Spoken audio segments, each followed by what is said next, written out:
If you're looking for a framework that is going to give you wings to fly like crazy, in this case, to be able to crawl websites and retrieve information and then do whatever you want with it, but in the context of large language models and agentic flows, then this video is exactly what you need. So what are we going to be doing in this video? Well, in this video, I'm going to show you step by step how to leverage this new tool called Crawl4AI. What is Crawl4AI, how it works, and awesome use cases. That is exactly what I'm going to cover in this video. So you want to watch this video till the end. So before we go into the hands-on understanding what is this new tool, let me show you exactly what we are going to be able to build by the end of this video. You can see here I have this tool called Dynamic RAG Chat System. So what it does is we are able to enter a website URL.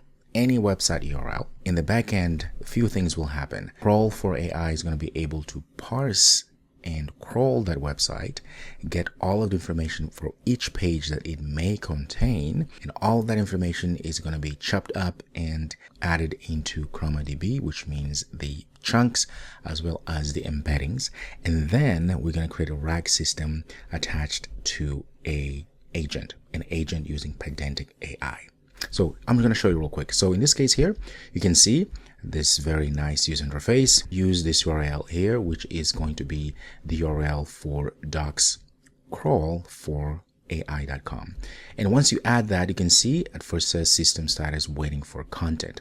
So let's go ahead and process. So now we're processing this information. So in the back end, you can see it says found 38 URLs in sitemap. It actually goes and finds the sitemap.xml that most websites have, which has a list of all the links of that website.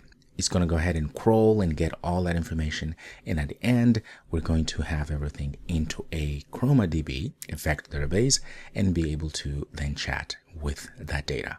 While we wait for this, if you're interested in learning more and get deeper into systems like this, AI tools such as like this, I have a community that is thriving. It's a place where like-minded people who are interested in building AI tools can get together, they learn, and we help each other.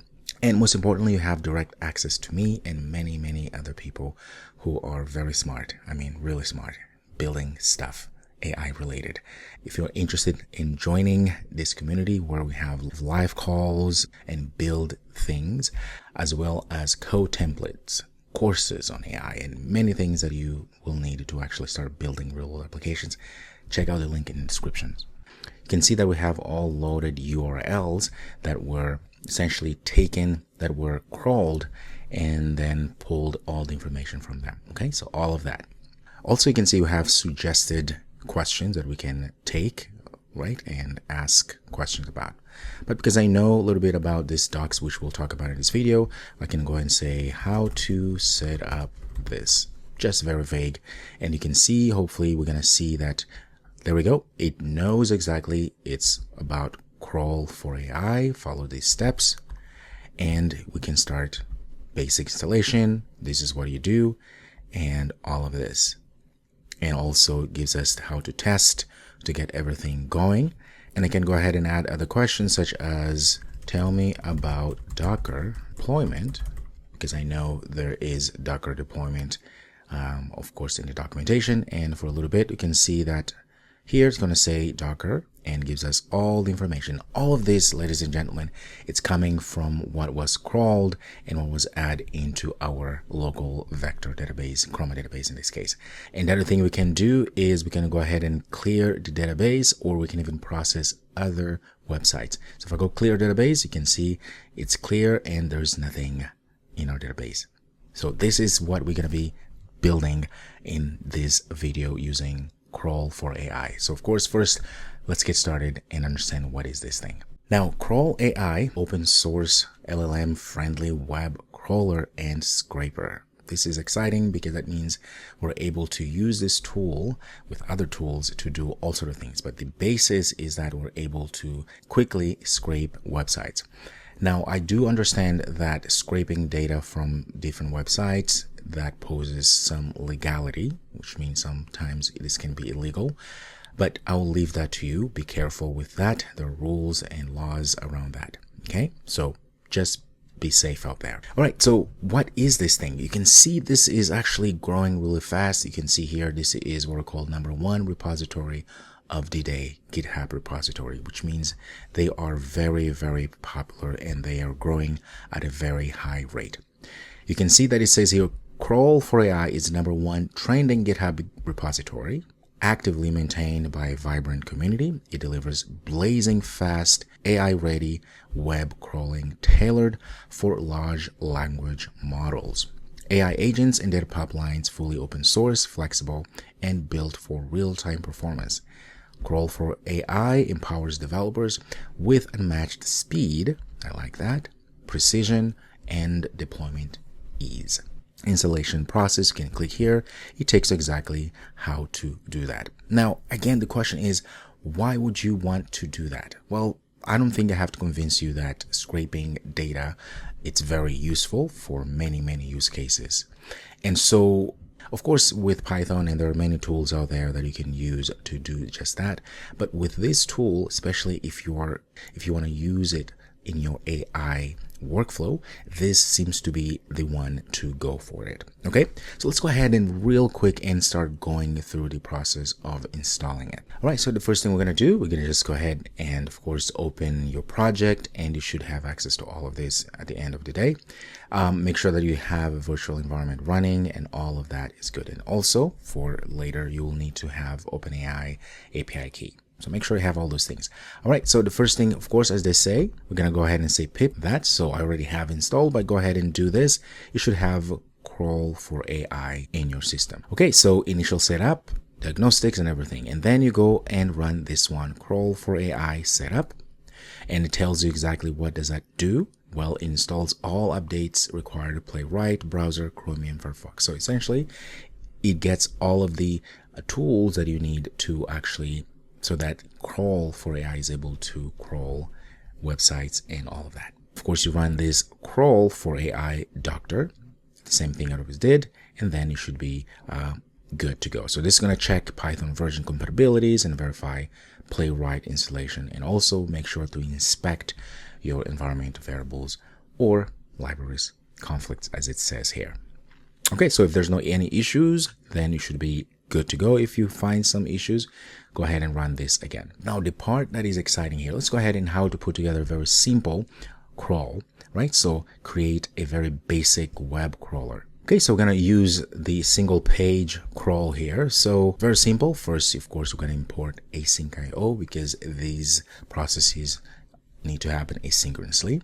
And so we create the main here. So what we're doing, we are, of course, importing everything from Crawl4AI, and then we create this async web crawler, and we're going to make it as just a crawler handler holder there. And so what happens now is that we can await and say crawler a run.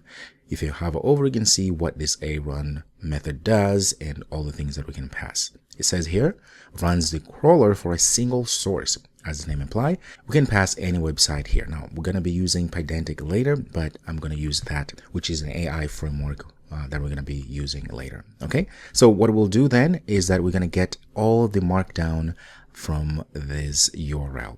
So what's happening in, so let's go ahead and run real quick so you can see how this works. So let's say Python 3 single page.py.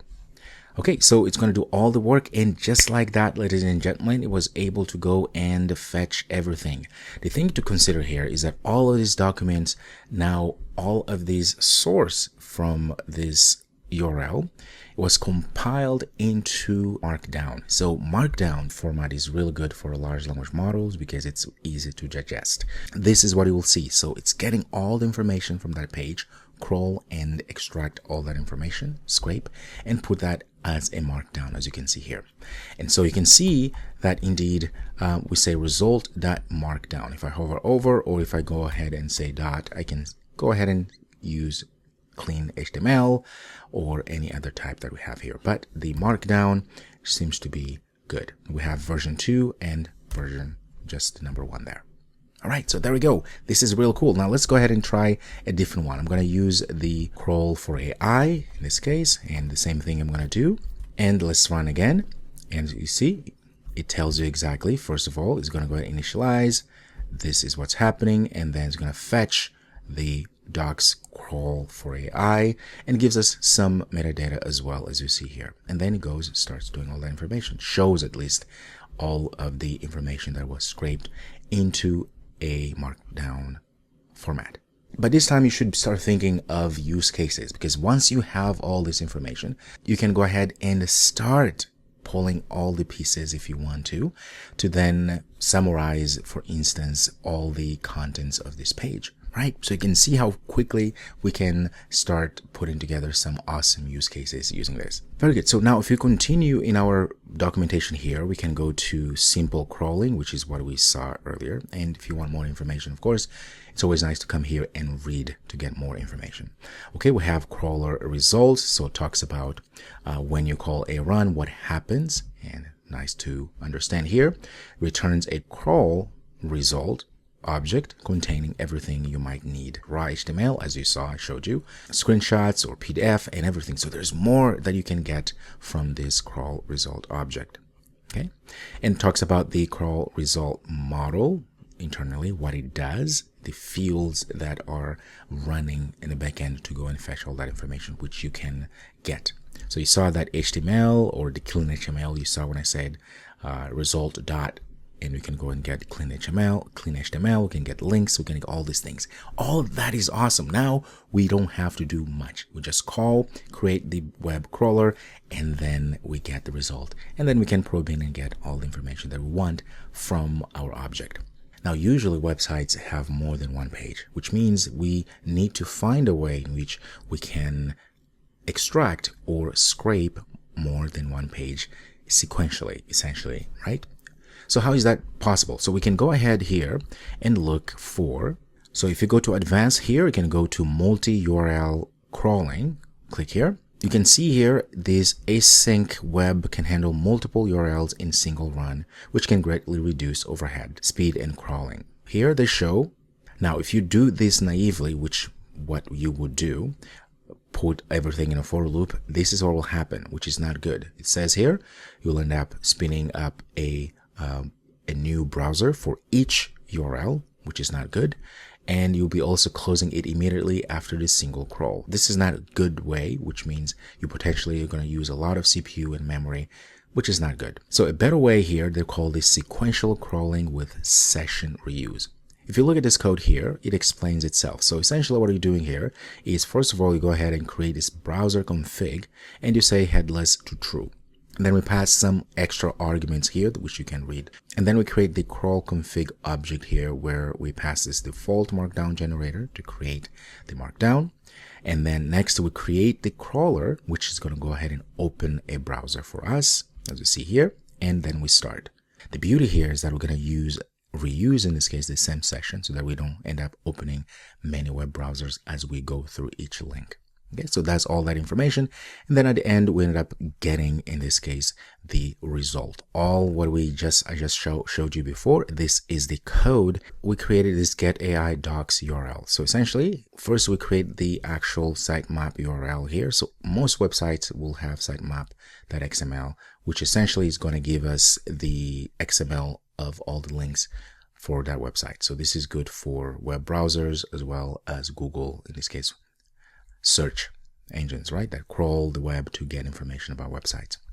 And so most websites will have that. So here we are actually passing in the sitemap URL to go ahead and pull all that information. I'm going to parse that XML, because if I copy this, you're going to see that we have indeed the XML format here. So each URL is inside of a node, as you can see here. So this is what we're getting, and pull all these links that we get from the website. So of course we're extracting the actual URLs and returning all of that. So when we call main, we're going to call the get AI docs and start the crawl sequential and pass those URLs. So essentially we're doing exactly as we see here, but we have a function that returns all of the extracted URLs from the sitemap. Python 3 crawl.py.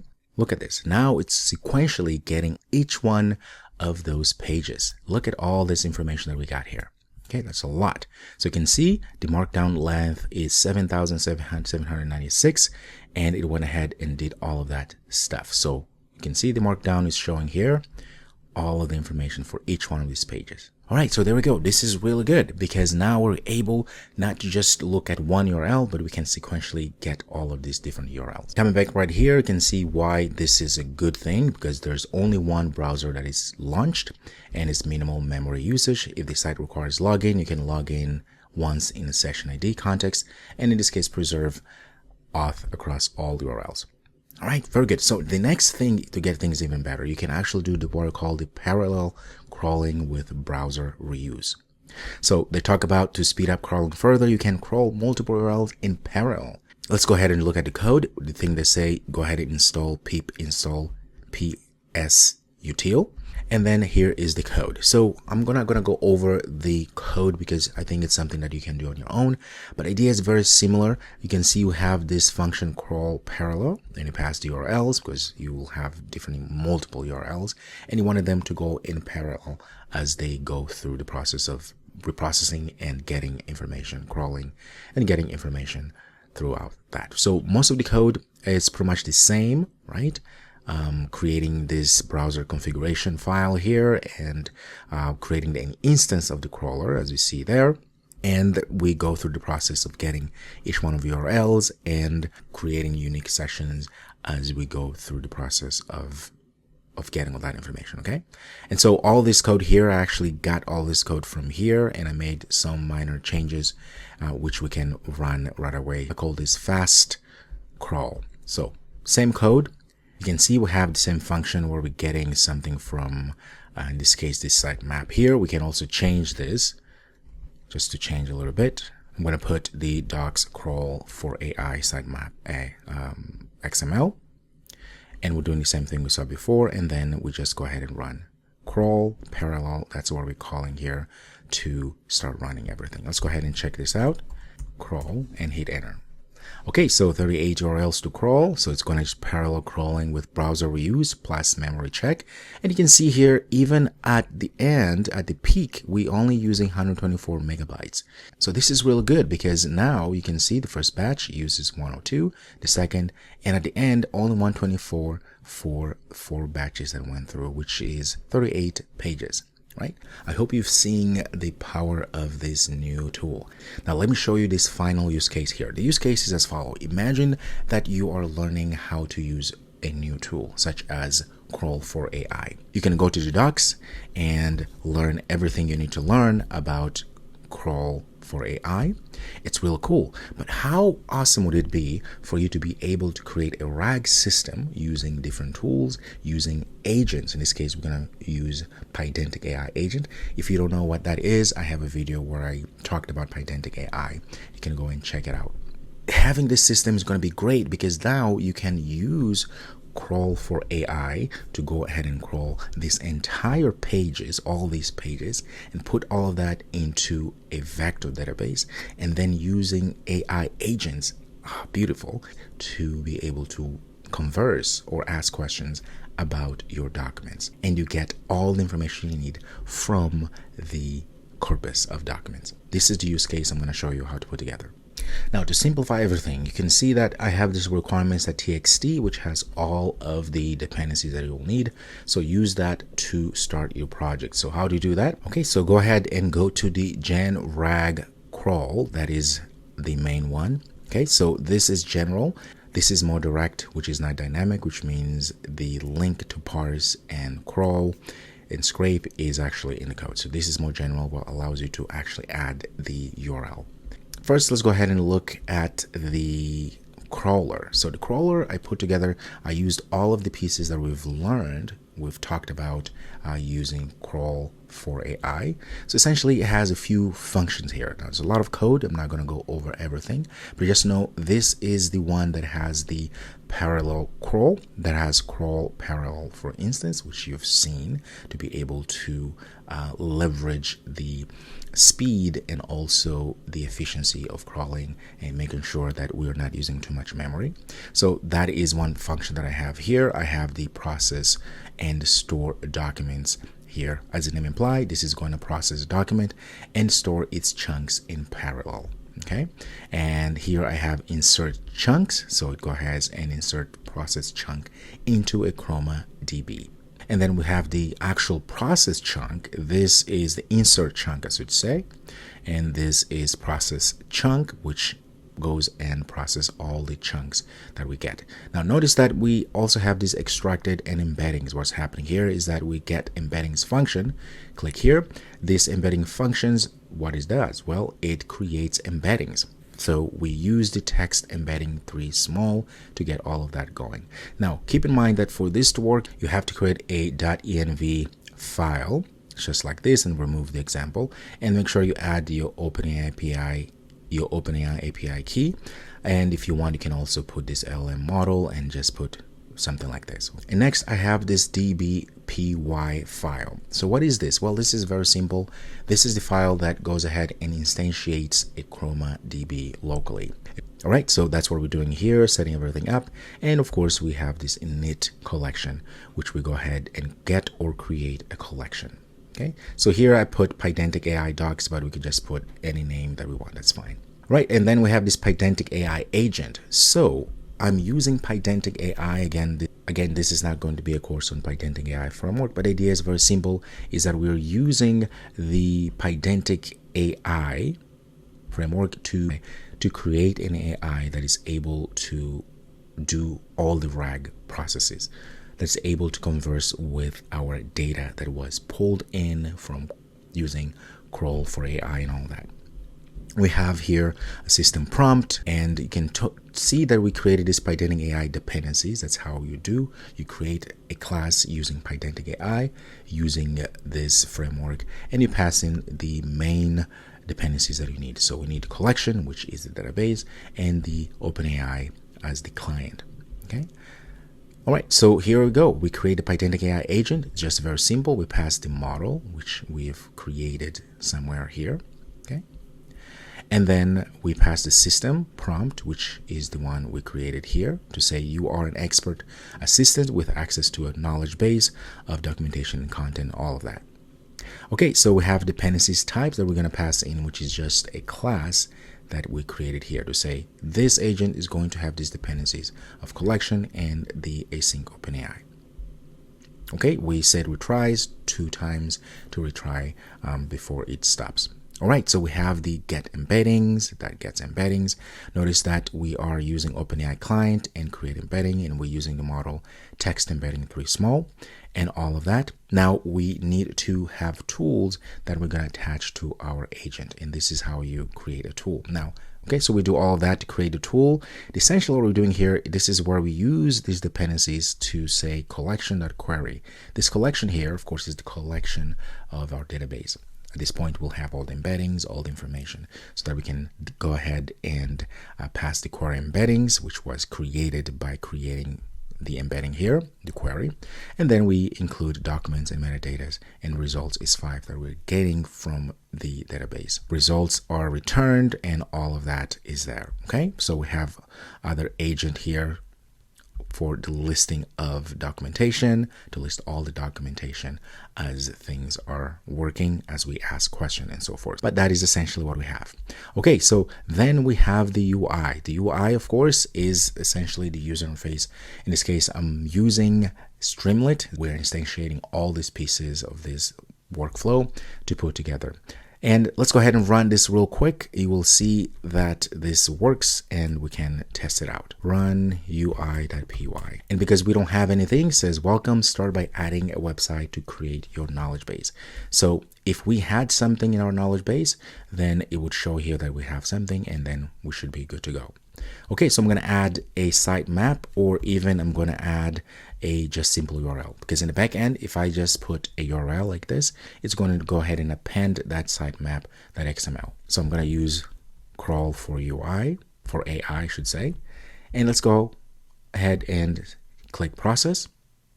And you can see that it's going to go ahead and say crawling web pages, and found 38 URLs inside, and is processing everything. Logs here, you can see that it's going through the process of using Crawl4AI to go to the sitemap, right? Get all of URLs, and then in parallel, start extracting, crawling, and scraping all information from each one of those pages. What that means is that if we go to, this is what's happening. It's going to this and crawling and getting all of these links here, and then in parallel going into it to grab all that information. All right, so you can see here, after a moment, you can see completed crawling 38 out of 38 URLs. You go back here, you can see, voila, at the end, you can see ready with 120 documents from one source. Look at that. Okay, I can clear the database, in which case you're going to clear everything. But yeah, this is good. And then you can see that, of course, that is also being shown the loaded URLs. Very good. Now it says you can ask questions about any content from the processed website and all of that. Look at that. Sources included gives us all of that information. Number of documents, 120. So all those metadata, those information that we wanted. Last updated and everything. So system is ready with existing knowledge base.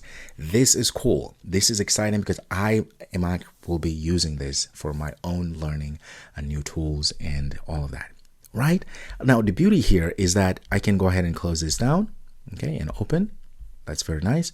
But also, look at that. Now I can go ahead and ask questions. There's suggested questions. Very good. And I can ask a question. Say, how do I install? Just say that. It will infer from our agent. We'll know. If I go back here, you can see our agent is being running. It's going through the process and running the tools, which is get page content. How cool is that? If we go back here, you can see, look, it's been writing to install Crawl4AI. Follow these steps. So it knows exactly how to do that. And this is information from the documents. This is not hallucination. It's actually getting from a RAG system. Look at that. All of this. And look at that. Simple crawl, right? Things that we've seen. All right. Docker and everything. I can clear history, chat history, and all that. So I can go ahead and ask something. Tell me, let me see something that they talk about in the documentation. I want to about lazy loading, for instance. Tell me about lazy loading. So it's going to go ahead and crawl and get that information. You can see lazy loading is a web design technique where certain resources, what it does, handling lazy images, and gives us example code as well here. And this code here, I'm going to show you. If I go to documents, let's just go to, if I go to documents and I go to lazy loadings, or yes, lazy loading, as you can see here, look at this. Here's a simple example demonstrating how to do that. So this code here is exactly the same as this code as you see here. Important considerations as well, troubleshooting, all those tips and troubleshooting, long pages, all of that. So we know for sure that we're getting the correct information. Let's say if I want to go and ask something like LLM strategies, look at that. So it's going to go ahead and get all of that information, an example as well, which is exactly what we can find from the documentation. Very cool. This is exciting. I hope this is helpful. And if I go ahead and say clear history, you can see there's no more history of the chat, and as well as I can go ahead and clear the database. Now, here's the cool thing. I'm not going to do that because it's going to clear everything, which means I'll have to do again. You can also add another link here from a different framework that you want to learn about, or website. It doesn't matter. And the same process is going to happen. Now, one thing I'm going to show you, if I refresh this, it should tell me that there is already existing information. So it's essentially the same, which is cool. So it tells me exactly what I saw before, which is number of documents 120 that were added and last updated, and sources included. So if I added a totally different website here, perhaps, let's say I'm going to go ahead and I'm going to go ahead and add Pydantic. So it's going to go ahead and add 49 URLs in sitemap that were found, crawling the web pages. I'm going to take a little bit, but that information is going to be added as well into our RAG system. All right. So after a few moments, you can see that says numbers of documents. It has increased, and we have number of sources 2 now. Okay. Look at this. Sources included. We have API Pydantic Dev and docs Crawl4AI. What does that mean? You can see now we have loaded URLs, all of these. more than what we saw before. Okay, and if I go all the way down, you can see we still have all those links. Okay, now DUI, it's not the best, but at least hopefully gives you some ideas of what's possible. Okay, so let me close this down, and now I can even ask questions. Let's say how to install Agentic AI. Look at this. It will know that I need to go and get information about Agentic, all of that from our database, right? Our rack system installation and everything, and very cool. And even gives us this reference link there. Right, this is the video. I hope this was helpful. I want you to start thinking about using this tool to build amazing tools for yourself or for different businesses. There's a lot that can be done, and think about use cases that you can use this for. I mean, the sky's the limit. I'm very excited, and let me know what you think of this video. If you want me to go deeper into this, let me know. And until next time, be well.